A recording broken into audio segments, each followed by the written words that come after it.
Okay, this is the third and the last lecture on crossing over. Just take a couple of minutes here to explain something. Need to look at my watch. I am a non-techie person, and so we bought a camera to do this, and I don't know I don't know how to operate it. And I have a daughter who helped, and a webmaster, but he's 50 miles from here. And so we're just kind of experimenting, and I didn't know whether the first two recorded. Anyway, it's a long story, but just be patient with an old guy that doesn't know how to push buttons that are a tenth the size of your finger on the camera. So, last segment or lecture, this book, My Time in Heaven, by Richard Sigmund. Richard Sigmund was a Methodist minister, and therefore his filters coming from the scriptures and his experiences are different than some of the others that you're going to get later on, like a lady in Iraq working for the U.S. military is going to give you a totally different experience than what you're going to get from the Reverend here. He's dead now, but he had a TV show back in the Mid-West years ago. So here's his account of how he left his body and a little bit of what happened to him. There was a sheet over my face. Oh, did I hurt. He's been dead all these hours, I heard. I sat up and said, I ain't dead yet. A medical attendant screamed. Another lost bladder control. Apparently, I had been dead for over 8 hours, and they were wheeling me down to the morgue. I could feel my bones knitting together. I could feel the scars healing while I sat up, and I breathed and I spoke. It was October the 17th, 1974, and I was driving back to the church in Bartlesville, Oklahoma, where I was ministering. At this time in my life, God was speaking to me about the concept of blind instant obedience being broken before Him, as a wild horse is broken. I've been having an argument with God about being obedient. God had told me to give a word of warning to someone, and I didn't want to do it. I drove to see the person, but I kept avoiding contact with him and left without ever telling him. There were also several other issues in my life. I was having trouble with my wife back in Arizona. Big trouble. The vehicle I was driving was a rather plush luxury van. It was large, the kind that featured one of those 1970s custom-built TVs that hung down by an arm from the ceiling. Suddenly, without warning, I was in a thick, cloudy veil. I didn't realize it at the time, but I had been in a deadly one-car accident. I'd been driving down the road in my van, but all of a sudden I was in a veil. It was like a thick cloud. There were gold, purple, and amber colors and a bright light. The cloud pulsated as sound was going through it, and I was going through it too. Behind me, I could hear people talking. They were only a few inches away. There were sirens, lots of noise, and I heard the words, "He's dead." A force was drawing me through a glory cloud, and on the other side of the cloud I could hear people singing. There was laughter with great joy, and I was in total peace. I smelled an aroma and experienced a taste. like strawberries and cream. For what seemed like a few minutes, I was moving through the cloud, and yet the cloud was moving through me. Then I turned to my right to what appeared to be a receiving area. Just a few feet from me, I could see two women standing. Somehow I knew that they were of great age, but their countenances were like they were in their mid-20s, and they were beautiful. They were hugging each other and seemed very joyful, and they were looking through the veil. He's coming. I see him. He's coming. Here he comes. Suddenly a man came through the veil. He had a look of profound confusion for a moment. He didn't know where he was, but just as suddenly he looked at the women and recognized them. They began to hug him.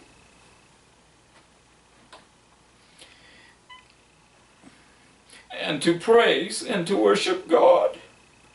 You could tell it was a joyful reunion.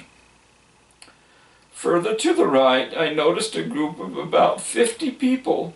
They too were worshiping God. Many were standing there with their arms up, just praising Him.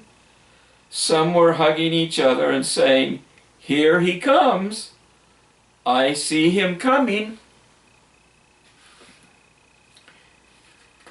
They were apparently waiting for their pastor, who had just died.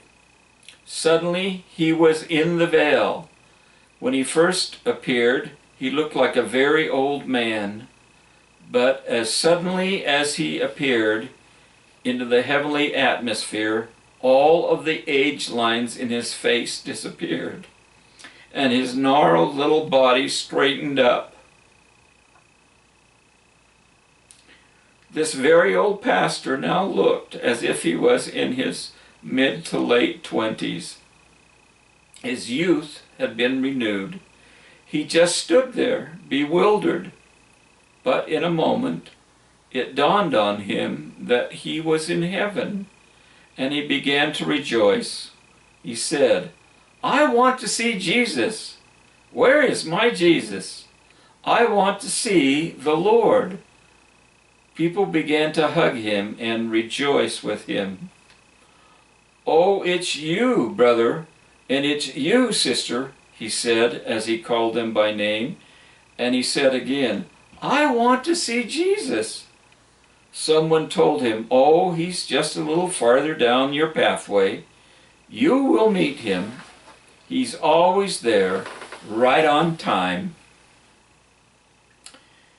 My attention was drawn to a group of almost 35 people. They were standing in front of the veil, waiting for someone special to appear. I could tell that everyone was in an excited and joyous spirit. There were those gathered who evidently had died many years ago, but here it was only yesterday. I saw people who must have been this special person's children, sister and husband, who had long since become residents of heaven. "There she is," someone said. A person in the group was carrying a baby. The baby had the full power of speech and was totally aware of all of its surroundings. This baby cried with a high little voice, "Mommy, Mommy!"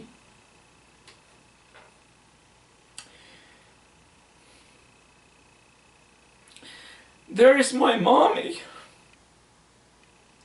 Jesus said that I could remain a baby and that mommy could raise me in heaven. How great is the love of God. At that moment, an old, wrinkled woman, all stoop-shouldered and very frail, came through the veil. Instantly, upon entering the atmosphere of heaven, she snapped completely straight. Her frail, stooped-over body became just as straight as could be. Suddenly she was once again a beautiful young woman, dressed in her radiant, pure white robe of glory. Everyone cheered with shouts of joy as the little baby flew into her arms. They had been parted at childbirth. The woman had survived a concentration camp, but her baby had not. Yet God, in His infinite mercy, saw to it that nothing was lost. The love of God is so great that no person could know it all. It truly is beyond finding out, and only eternity will tell it all. There were tears running down my cheeks, even though I was just an onlooker. I shared their joy, and I still do. Sorry for my emotions, but I, like you, have people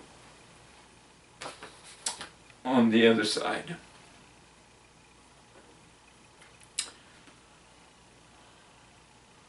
I have 3 children, grandchildren, who live just a couple blocks from me, who 2 years ago were diagnosed with MLD, an incurable disease that attacks the nerves.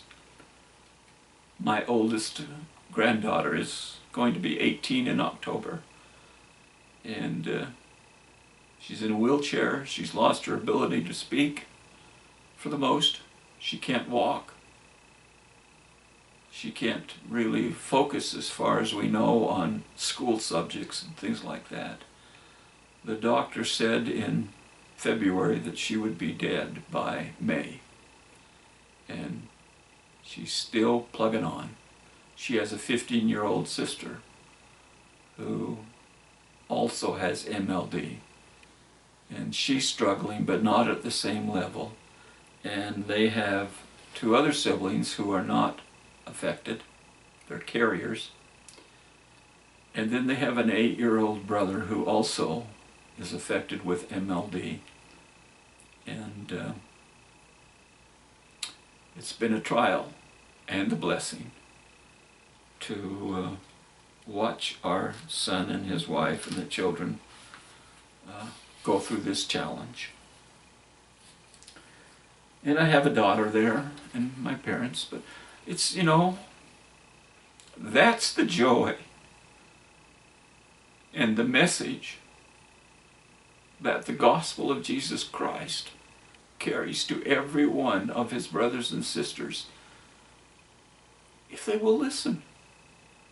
If they will overcome their pride and stubbornness and worldliness and yada yada yada-ness, He's there for each of us. No exceptions. But we have to move also toward Him. Well, I don't want to get preachy. Okay. There Is No Death by Sarah Linnell Menet, M-E-N-E-T. She's blind. And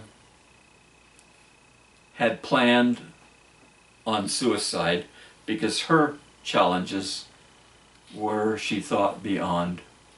And this is what happened to her. On that fateful day, I couldn't go on any longer. I hated people even more than I did before, and just breathing in and out was painful. I couldn't get rid of the thought that my children deserved better than what I could give them. I couldn't even take care of myself. I was useless, and it would be best for everyone if I just went away. All I ever dreamed of was to find my knight in shining armor and have a little family and live happily ever after. I had sprained my ankle a few months earlier roller skating, and the doctor had given me a prescription of pain pills. I was very much into health foods and hated drugs, so had placed the medication on the shelf unopened. That day I took the entire bottle of Tylenol with codeine and may have taken a few other things with it, but I don't remember.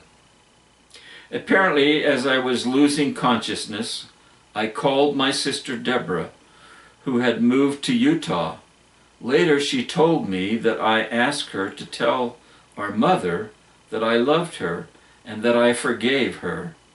Subsequently, I must have felt that she should have done more to protect us from our father, although now I know that she did everything she was capable of. With that said, I collapsed. Because of my slurred speech, the things I said,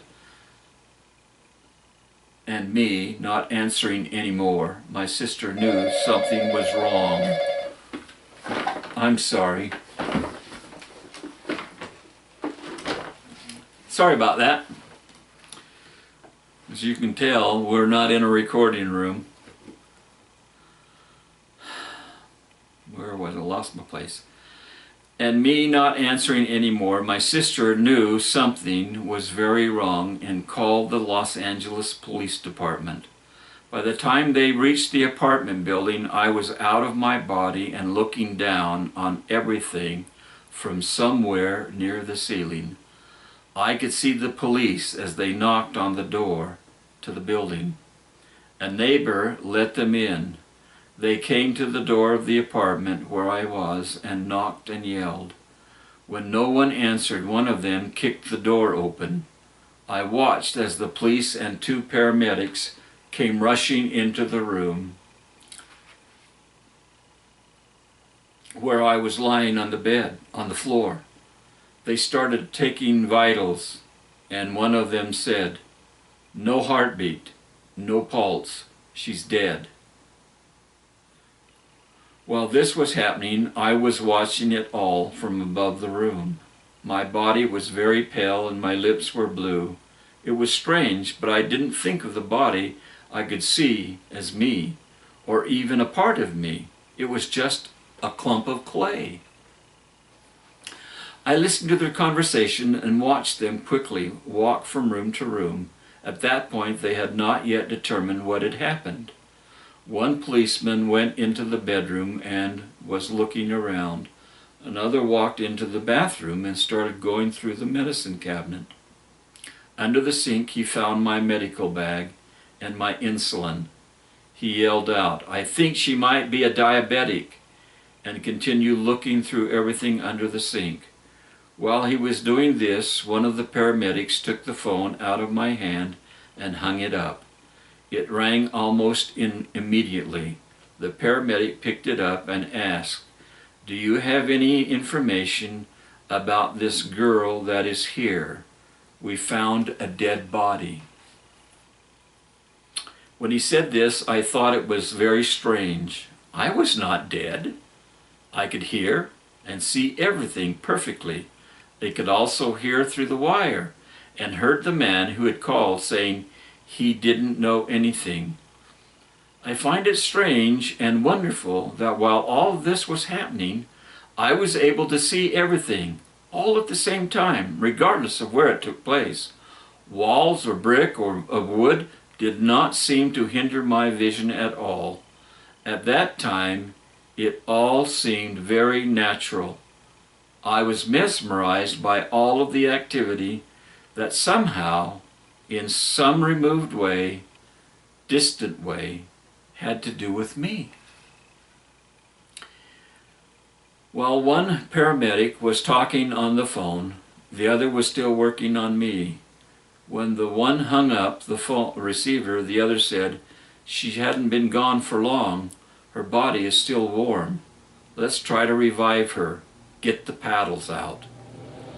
All this interaction took place within a moment of time. When they said this, I became upset and tried talking to them. I said, "Leave it alone. I did not want to go back into that clump of clay. I think I said it twice, and then when they ignored me, I lost interest. Instantly, I was no longer floating in the air above them. I was standing at the edge of a beautiful silver lake. There Is No Death by Sarah Linnell Monet. Excuse me, but I've got to go turn off the air conditioner, which we forgot to do.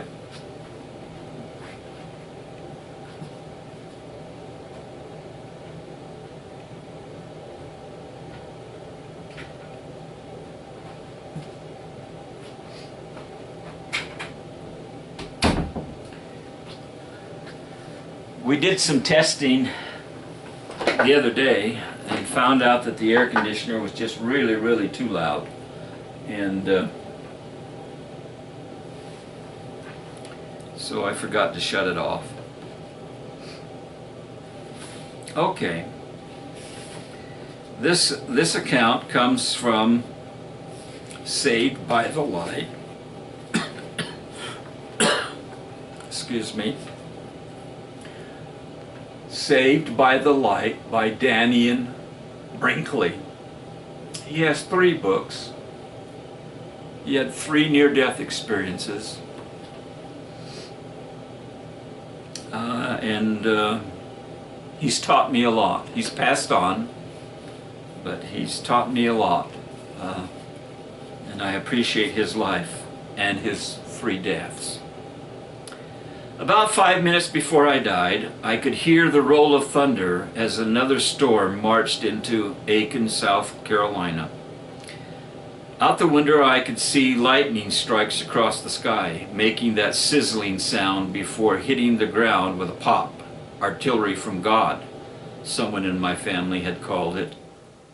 Over the years, I heard dozens of stories about people and animals being struck and killed by lightning. The lightning stories my great uncle would tell at night when the summer storms rumbled in and the room would strobe with bright flashes were as scary to me as ghost stories. This is page 1 I'm quoting from.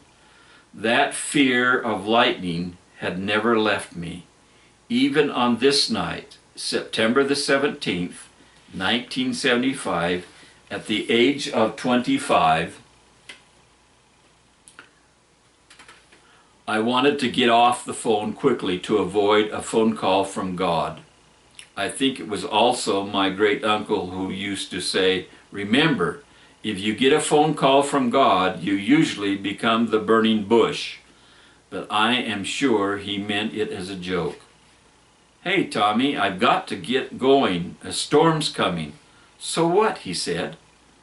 I'd been home from a trip to South America for only a few days and had planted myself on the telephone. I worked for the government and was also involved in several business concerns of my own. I owned and rented a number of houses, bought and repaired old cars, helped in my family's grocery business, and was in the process of starting a company. As the rain fell outside, I had to finish this last phone call to a business partner. "Tommy, I gotta go. Mother always told me never to talk on the phone during a thunderstorm." And that was it. The next sound I heard was like a freight train coming into my ear at the speed of light. Jolts of electricity coursed through my body, and every cell of my being felt as if it were bathed in battery acid. The nails of my shoes were welded to the nails in the floor, so that when I was thrown into the air, my feet were pulled out of the shoes. I saw the ceiling in front of my face, and for a moment I couldn't imagine what power it was that could cause such searing pain and hold me in its grip, dangling over my own bed. What must have been a split second seemed like an hour. Somewhere down the hall, my wife Sandy had shouted, "That was a close one," when she heard the thunder, but I didn't hear her say that. I only found out about it much later. I also didn't see the horrified look on her face as she peered down the hall and saw me hanging in midair. For a moment, all I saw was the plaster of the ceiling. Then I went into another world. From immense pain, I found myself engulfed by peace and tranquility. It was a feeling I had never known before and have not had since. It was like bathing in a glorious calmness. This place that I went to was an atmosphere of deep blue and gray, where I was actually able to relax for a moment and wonder just what it was that had hit me so hard. Had a plane crashed into the house? Was our country under nuclear attack? I had no idea what had happened, but even in this moment of peacefulness, I wanted to know where I was. I began to look around, to roll over in mid-air. Below me was my own body, thrown across the bed. My shoes were smoking, and the telephone was melted in my hand. I could see Sandy run into the room. She stood over the bed and looked at me with a dazed expression, the kind you might find on the parent of a child found floating face down in a swimming pool. She quivered for a moment and then went to work. She had recently taken a course in cardiopulmonary resuscitation and knew exactly what to do. First, she cleared my throat and moved my tongue to the side. Then she tilted my head back and began to breathe into my mouth. 1, 2, 3 breaths. And then she straddled my stomach and began pushing on my chest. She was pushing so hard that she grunted with each downward stroke. I must be dead, I thought. I could feel nothing because I was not in my body. I was a spectator of my final moments on earth, as dispassionate about watching my own death as I might be if I were watching actors reenact it on television. I felt sorry for Sandy and could feel her fear and pain, but I was not concerned about that person lying on the bed. I do recall one thought that shows how far from pain I was. As I gazed at the man on the bed, I remember thinking, I thought I was better looking than that.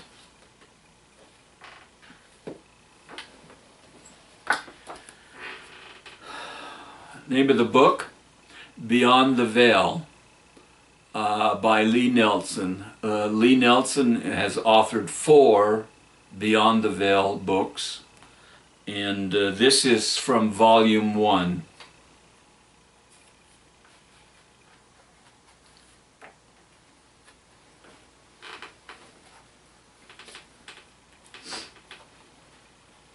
I'm reading from page 106 and 107.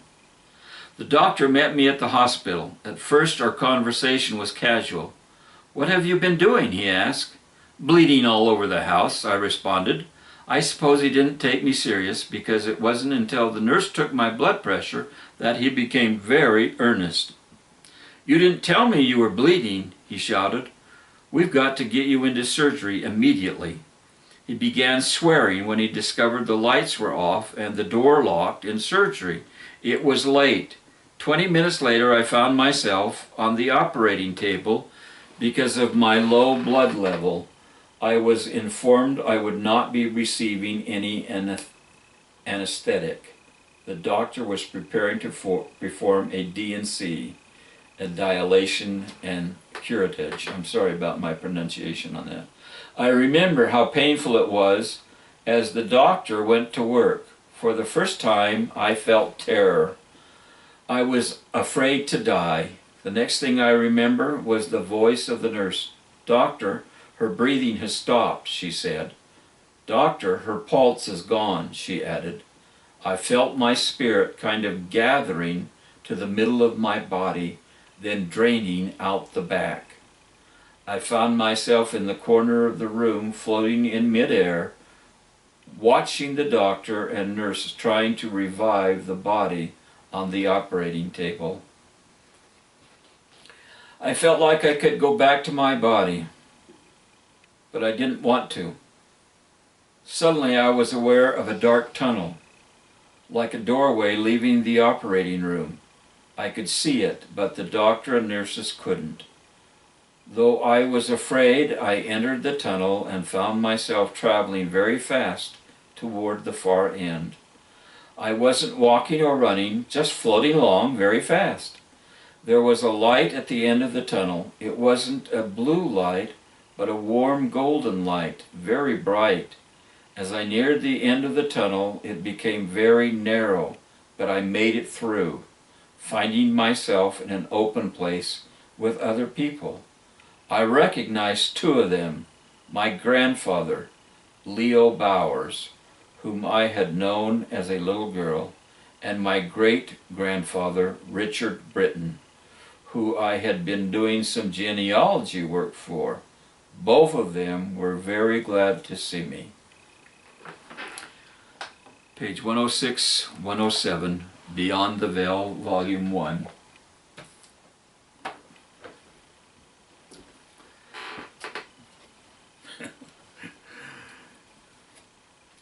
Someday I will meet this lady, and I will put my arms around her and just give her the biggest hug.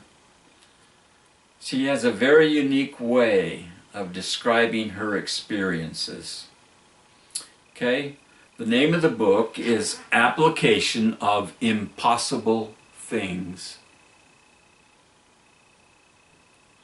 The author is Natalie Sudman. And there's President Bush visiting her. She was not in the military, but she was an advisor. I'd have to go back and reread the whole thing. But she was an advisor for the government on various sites in Iraq. And she's hit by a bomb. This is her story of crossing over into the spirit world. I had just closed my eyes, hand propping up my head, elbow on the door handle. It was the end of a long day of construction site visits. That's what she was doing. And now only a few minutes out from base. I'd long ago quit paying attention to what was passing by outside the window and had lost track of how far we were from the rest of our security convoy. This team seemed to travel with a half-kilometer or more of road between wagons, and I hadn't seen the Iraqi police escort for a while. Not knowing the two security men in the front seats well, I hadn't chatted with them. Some men prefer to rivet their attention on the environment. They weren't talking with each other, so I felt they might not welcome questions or comments from me. The team was running on a closed mic, a stupefying dull way to travel in the back seat of an armored Land Cruiser, cut out of the chatter of hyper-aware security men involved by multiple sets of alert senses. As a passenger, I'd hit the familiar point of being artificially lulled into boredom. All I heard was a pop, the sound of a champagne cork from 100 meters, the Microsoft sound of opening a new window, a flippy finger snapping from across the office. I vividly remember taking a long, deep breath, more of a sigh than an echo on internal sigh. I thought, shit.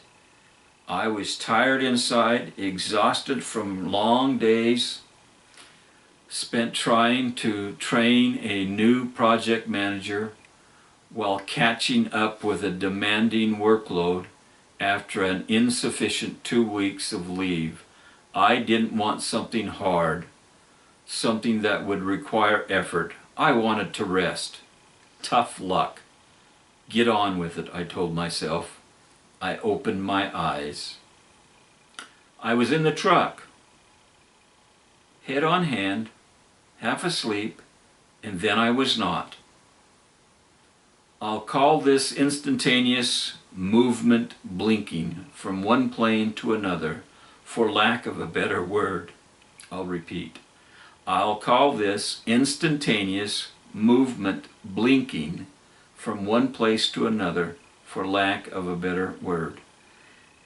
In this new environment, I stood on an oval dais, looking rather intrepid in my bloody and torn fatigues, slouching a bit, dirty and darkly tan, addressing thousands of white-robed beings or personalities. They were arrayed up and all around me as if I stood in the center of a huge stadium. The dais on which I stood being perhaps 20 feet in diameter. The personalities were non-physical in essence, taking on form if they intended to do that for a particular purpose. I perceived the way that they looked according to what I preferred for my purposes. At the time, since I had been abruptly transferred from the physical plane, it was simpler to perceive them in a human form, wearing glowing white robes. Most of these thousands were familiar to me, and all were my equal, regardless of their admiration for my latest silly feat on earth. How intrepid it is, really, to choose to get blown up. I knew the gathering to be a meeting of many groups representing a wide variety of interests and responsibilities, pertaining not only directly to earth and physical universe energies, but to dimensions and issues beyond. Great read. Okay. Clock, still good?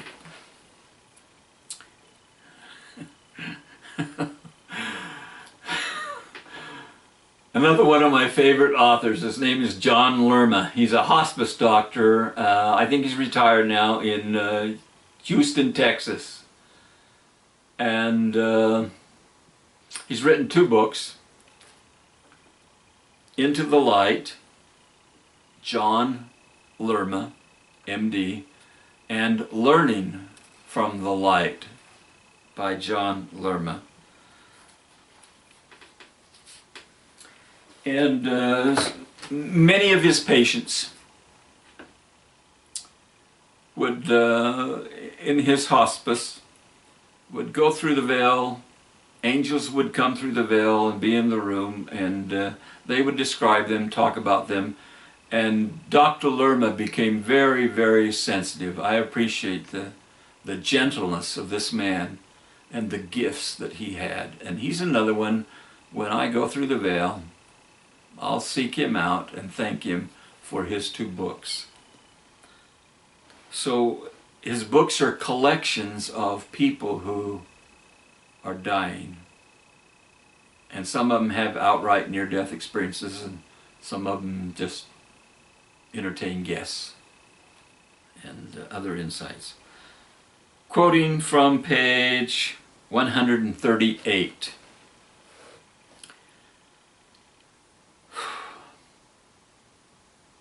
She went on to say that we need to protect our soul's energy from those people who consume your energy and place you at risk for health and spiritual problems.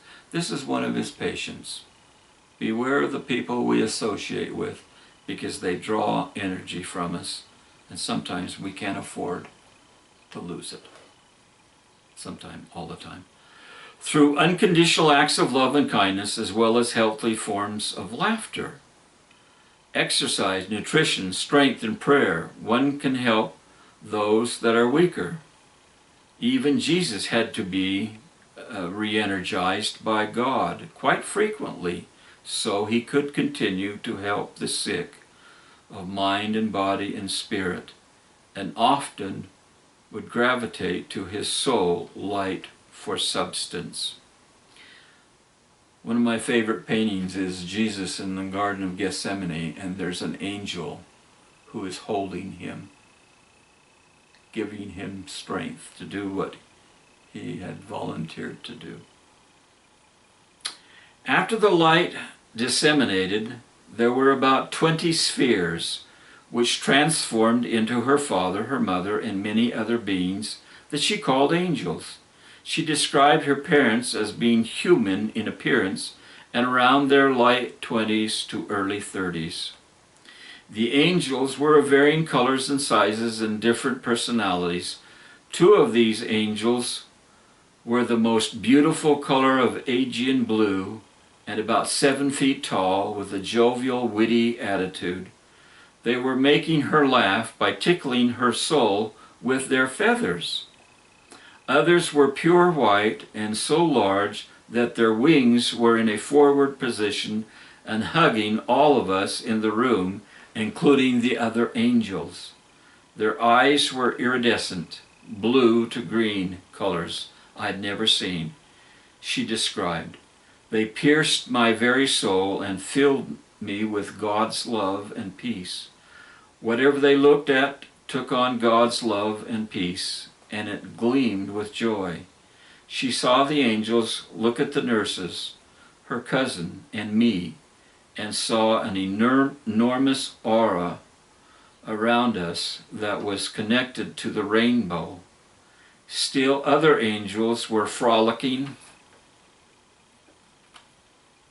and flying around the room and through our bodies.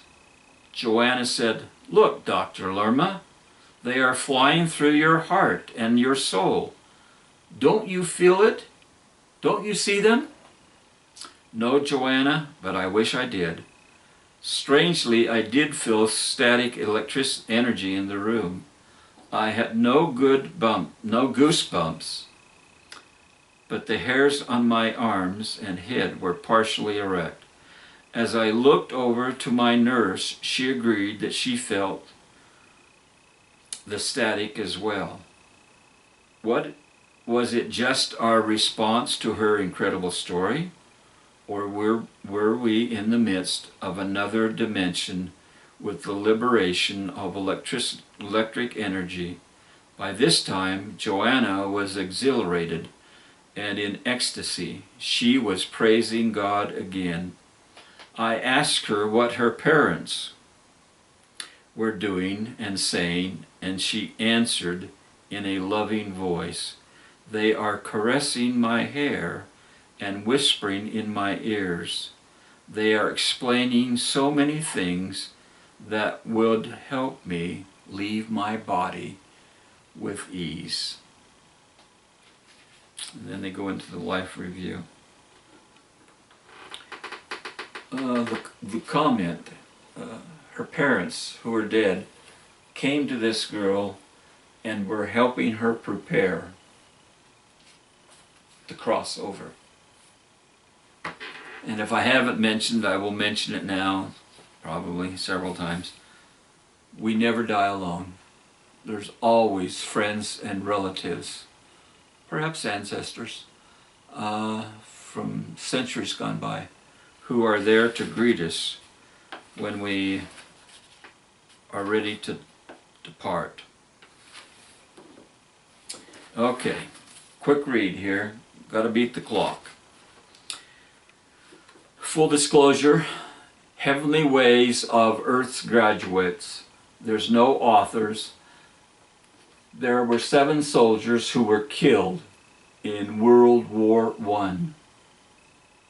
And they were sent by people in authority in the spirit world to come back to the earth and to tell the story of what happens to soldiers who are killed in war. And they found a woman in Seattle who would channel. So this is not really a near-death experience, but it is hand in glove with what we've read and will continue to read.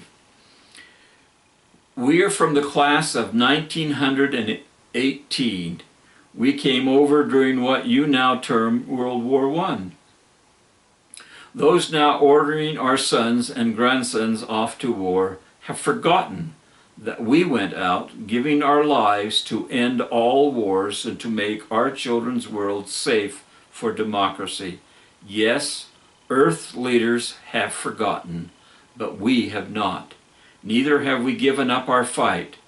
We have been at it ever since those days when we marched off to Europe, and the cheers of the hero-worshipping women and children.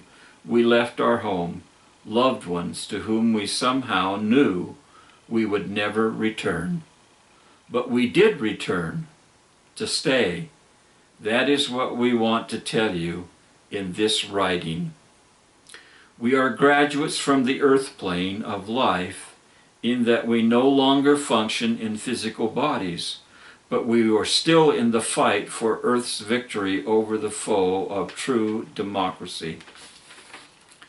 This may be a surprise to you, but in God's own truth, the things that are now seen are the things in which most truth is found. We learned this when we came out of the physical realm of life into the realm of the unseen. Because of our varied experiences in working with those still on the earth and the different ways in which we have carried on our studies in advanced classes, work on these heavenly planes of life, we have been chosen for the work of writing this revelation to you. We are not allowed to give you our names. Please accept us as you do the unknown soldier who survives as their own in the imagination of every mother, wife, daughter, who lost a beloved soldier in the great battle. So I shoulder arms and advance as unknown soldier number one to tell my story to you who may be my own. Your gold star may stand for any one of us who writes these pages. We are all sons of mothers still living on the earth. I came over in the Battle of Argonne. Suddenly there was a blinding flash, then all was quiet. I awakened in a beautiful green pasture, like the one in which I played as a boy on my grandfather's farm, where I went to spend the summer. I seemed to have been sleeping under a shade tree on a wonderfully warm, sunny day. My first impulse was to run back to the house to see if there was a cool drink of milk in the cellar and one of grandmother's fat sugar cookies. I felt hungry for the food, but soon realized it was for the sight of my grandmother's dear face, which had been my heart's desire as I drove the ambulance along the battle-torn road to the front-line trenches. To my great surprise, I found myself with the swiftness of thought in my grandmother's kitchen. The old farm, I opened the door and walked in just as I had done so many times. Every summer of my life, grandmother was there, making cookies. But she did not see me. I went up to her, asking for a warm cookie. I saw her wipe a tear from her eye, and I turned away, bewildered, for she had not answered me. As I left the kitchen, I saw my army chaplain, who had been missing in action for several days. I suddenly remembered I was no longer a boy on the farm, but a soldier driving an ambulance in France. I was in uniform and felt surprised to see my friend the chaplain standing beside me, alive and well. He spoke to me, inviting me to go with him to a service. he was holding for some of the boys coming back from the front. It seemed to me I had been dreaming of my grandmother's face in the old farm pasture and kitchen. We walked back over the road on which I had been driving the ambulance. The soldiers we passed did not seem to see us, but when we entered the small room we had used for a chapel, the boys there greeted us with happy smiles. And I will end there. We will move on to another subject in my next lecture. But this is a fascinating book, and I know there are some people who are opposed to channeling and the psychic aspect of existence. But there are, as I say, I think 6 men who share their experiences. They were all killed in World War I. And they go into this chapel and they are given duties that they may choose to perform, and some of them choose to go across enemy lines and help comfort German soldiers who are being killed by the Americans. And it's a very interesting story how some just simply cannot go help save their enemies, even though their enemies are now spirits. They refuse to go. And these men did not refuse and have some very interesting experiences on the other side of the veil. So that is the end of leaving the body, and I'll put these up on YouTube and see how the response and what the interest is, because I have literally dozens and dozens and dozens of topics, hundreds of topics. It takes me a while to get them organized, but that's my intent. Thank you.